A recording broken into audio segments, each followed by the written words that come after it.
So as I have jokingly said on our live show on twitch.tv/about beverages for this Thursday, I've been saying that the podcast we're about to do is kind of like we've got a protagonist and an antagonist. Yeah. We've got a past favorite and a nemesis in a way.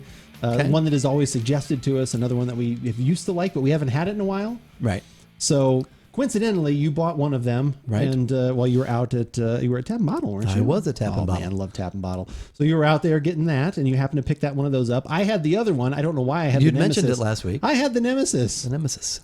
The conundrum. The it was riddle. in my fridge. The enigma. Exactly. All That's of those things. I had that, and we're like, you know what? Let's put the two of these together. Let's try them both. See if we still feel the same way about either of them. Maybe we don't like either of them anymore, or maybe we like both of them. Who knows? We're going to find out. So we've got two double IPAs for this Give It a Shot. I'm Andrew. And I'm Keith. And we are aboutbeverages.com. And the beverages that we are about today are the Hop Slam Hop Slam Ale, which is a double IPA, and the Dogfish Head 90-minute IPA. So this one, 9%. This one, 10%. Okay. So that's basically all I think we need to know about that. Should we start with the 90-minute, I'm assuming? I would think so, yeah. Hop Slam, or at least, no, not Hop Slam. Back in the day, Dogfish Head had their 60-minute, which I think they still have, and the 90-minute, and the 120 IPA. And the 120 is still Chef's Kiss. That one I've had. Delicious. I was never a big fan of the 60-minute. It was okay, but the 90-minute, I thought, always had good flavor, but haven't had one in several years, and we've certainly, our palates have evolved, and there's been so many more styles and types of beers that have come out, and with emphasis on hops and cloudy and, all kinds of hazy and all kinds of different things. So I just happened to see this when I was at Tap and Bottle the other day, and I thought, I'm going to grab one of those. Also, whoops, funny enough, because we've got two glasses here on the table, short on space. Both of these breweries have been bought out, possibly since we have had these. Oh, probably, yeah.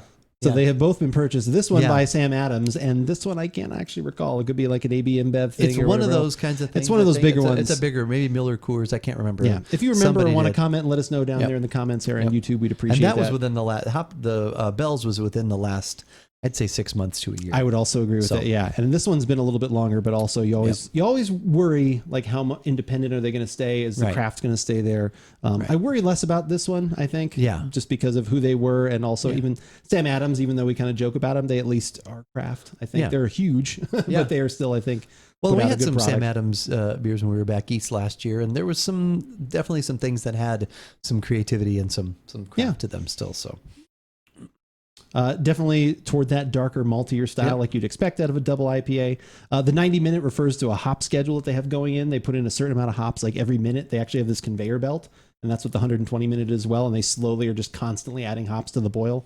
So that's what the 60, the 90, and the 120 are. And the 120 gets up to anywhere. They don't even specify exactly. Right. The label usually says 13 to 18%. It's a big range, and it's a very big beer, but it's absolutely delicious. And it definitely changes as it ages. Yeah, I like it both ways. You like it fresher. Fresher, Yeah. Yep.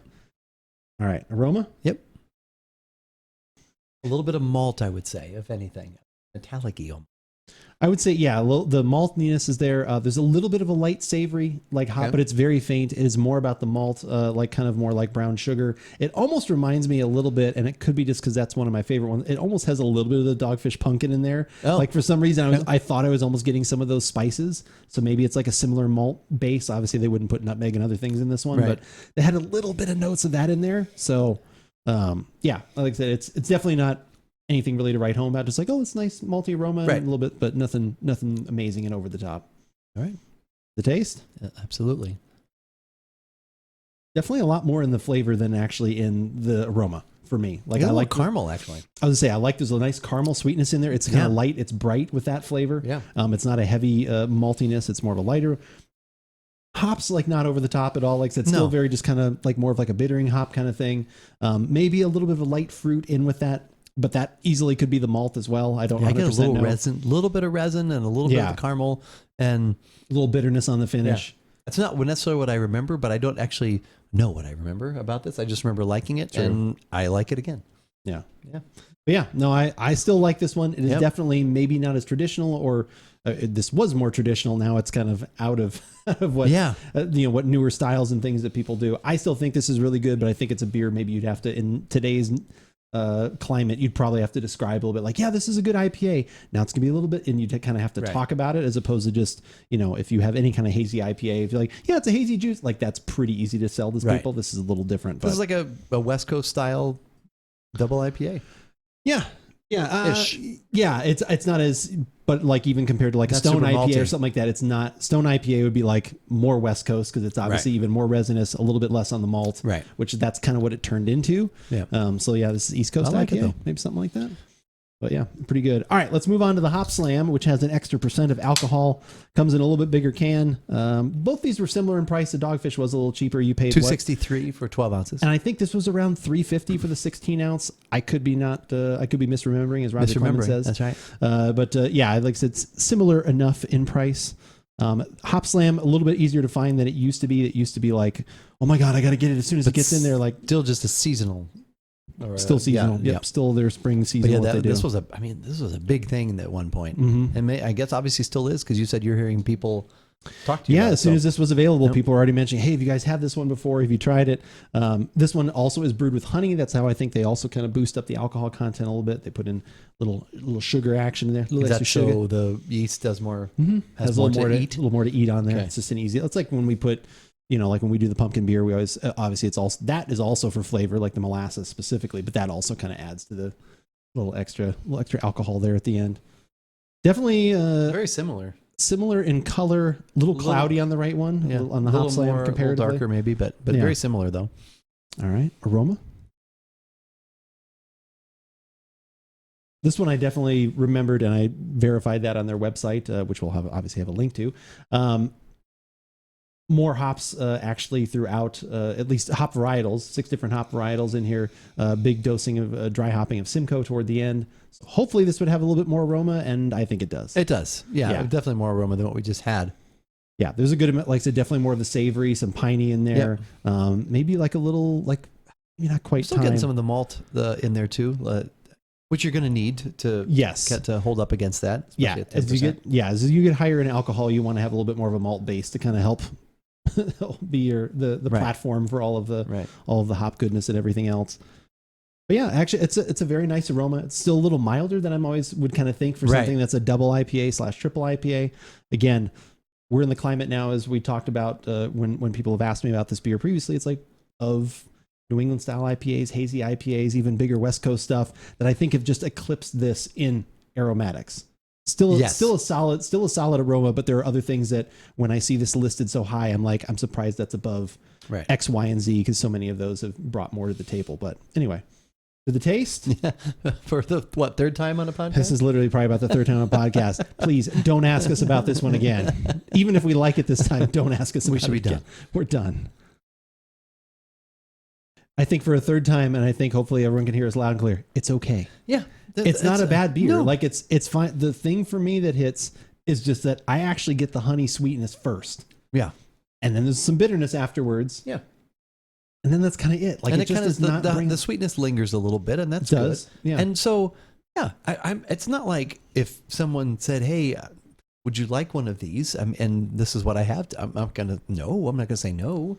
It's fine. It's It's good. fine. It is a solid. It is a good. solid double IPA. Right. But I think it almost kind of falls in line with the Dogfish, where it's like I think other things have surpassed it at this point.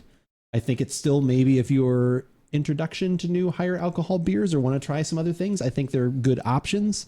Maybe not for the Dogfish, just because like the hazies and stuff are so easy drinking now. I think those are easier introductions to people that normally don't like beer or like, only kind of like beer. And this one is good, but like I said, yeah, for me, the honey sweetness comes out more. Yeah. It kind of almost surpasses the malt. And then, like I said, yeah, the little bitterness at the end, some other light floral notes, but not anything super distinct. Right. And I think worthy of some of the praise it gets and the excitement of it coming out. Like I think that's it. It's not like this is once again, we're not saying this is a bad beer. It's a good beer, but it just doesn't. it's overrated. Yeah, just a little. It's overrated at this point, but I think it is still quality. If you have never had one of these before, I think it is worth a try. If you've never had one before, just to experience it, like I said, maybe your palate. And maybe you appreciates think more. we're wrong. That's true. And that's fine. And that's totally fine as well. Like I said, like we always say, whether we like it or not. You should give it a shot. But wait, Oh, we have more We things to say. jumped Probably the gun just a little bit. We did. Should we back up and talk about, say, our website where you can The look at the site. other multiple times we have reviewed this exact same Yes. beer and said similar things? You will find it, in video form at least once, maybe twice. Yeah. I said- And since we were back on Twitch, actually. So, That's true. Even Yeah, since like we we were back said. on Twitch, like I said, Yeah. yeah, you can go in the archives and find these possibly on YouTube. Like I said, at least the one from when we were back on Twitch, because that one is definitely in video form. If you want the oldest of the old and everything we have ever done, our website aboutbeverages.com will definitely help you out there. But YouTube is currently the great subscribe. If you only want audio podcasts, which that you can get absolutely everything, iTunes, Google Podcasts, Spotify. If you have a favorite podcasting app, just search for About Beverages and you will find us there. I almost guarantee it, like 99%, something like that. Where I can guarantee 100% of the time we will be your some pillars. the 3 pillars of social Three media. pillars. Yes. One of them is Hop Slam. One of them is Dogfit. No. Oh, wait, no. Those aren't the pillars of social media. No, not at all. I remember them as being Instagram, TikTok, and Twitter. That's it. Yes. I think Twitter's the one that we use the most often. Quite a bit. And I think that's when we let people know that we're going to be going live on twitch.tv/About Beverages, which we do most Thursday evenings around 5:30 Pacific. That's 8:30 Eastern. When we get together, we hang out, we try some different beverages, we talk about whatever happens to pop into our minds, whatever topics happen to be brought up in chat. And also, Andrew lets you know what he's going to be doing throughout the week as far as gaming, what he's going to be drinking while he's doing those games. And follow us on Twitter for the latest at About Beverages. But as we always say, whether we like it or not, You should give it another shot.